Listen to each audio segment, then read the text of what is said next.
22 April 2025 মঙ্গলবার রক্তাক্ত জঙ্গি হামলা পেহেলগামে, মৃত 25 জন পর্যটক ও এক কাশ্মীরি। এই ঘটনার পর এবার পাকিস্তান এবং পাক অধিকৃত কাশ্মীরে আঘাত হানল ভারতীয় বাহিনী।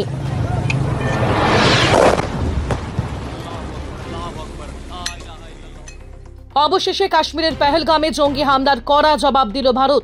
পাকিস্তানের একাধিক জঙ্গি ঘাঁটিতে মিসাইল অ্যাটাক ভারতের হামলায় 3 জনের মৃত্যু, জখম 12 জন।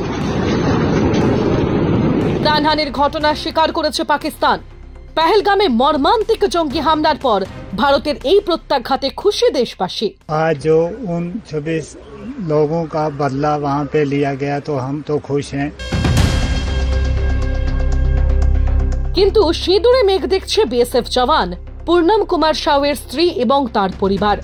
টানা 15 দিন ধরে পাকিস্তান রেঞ্জার্সের হাতে বন্দী পূর্ণম কুমার সাউ।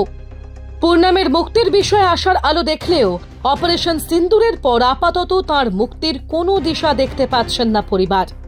চিন্তায় চোখের জল ফেলছেন পূর্ণমের অন্তঃসত্ত্বা স্ত্রী রজনী। যুদ্ধ শুরু হয়ে গিয়েছে, এখন হয়তো তাকে আর পাকিস্তান ছাড়বে না, এমনটাই আশঙ্কা রজনীর। স্বামীর মুক্তির দাবিতে এবার মুখ্যমন্ত্রী মমতা বন্দ্যোপাধ্যায়ের সঙ্গে দেখা করতে চান তিনি।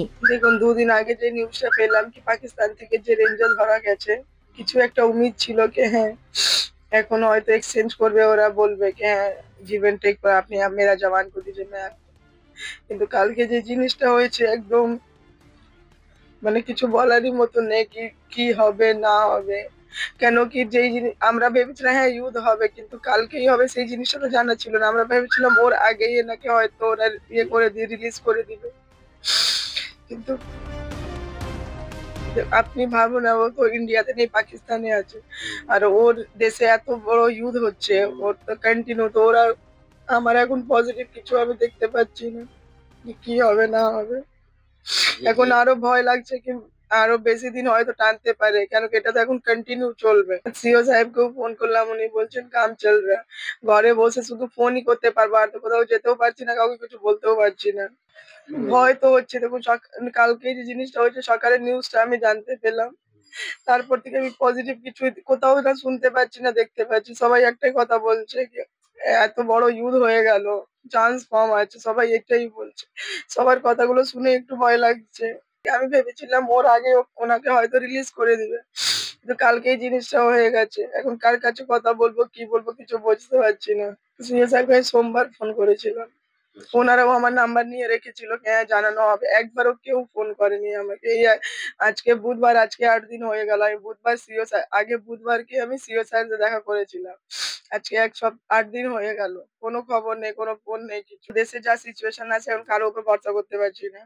আমি ভাবি সেভ আছে, ঠিক আছে, কিন্তু আমার ইন্ডিয়াতে তো নেই সেই মানুষটা। ওনারা বলছেন ম্যাডাম মমতা দিদি আছেন যে সিএম আমাদের স্টেটের, ওনার সাথে অ্যাপয়েন্টমেন্ট রাখবেন, ওনারা একটা মিটিং দিবেন আমাকে। আমি ওনাদেরকে রিকোয়েস্ট করেছি কি আমি 10 মিনিটের জন্য দিদির সাথে নিজের ইচ্ছাটা বলতে চাই, এইরকম হয়েছে, আপনি একটা অ্যাকশন নিন। কেন কি আমাদের তো কেউ কথা শুনছে না, মেবি উনি কিছু করতে পারবেন। ডাউনলোড করুন এই সময় অ্যাপ, iOS ও অ্যান্ড্রয়েডের জন্য।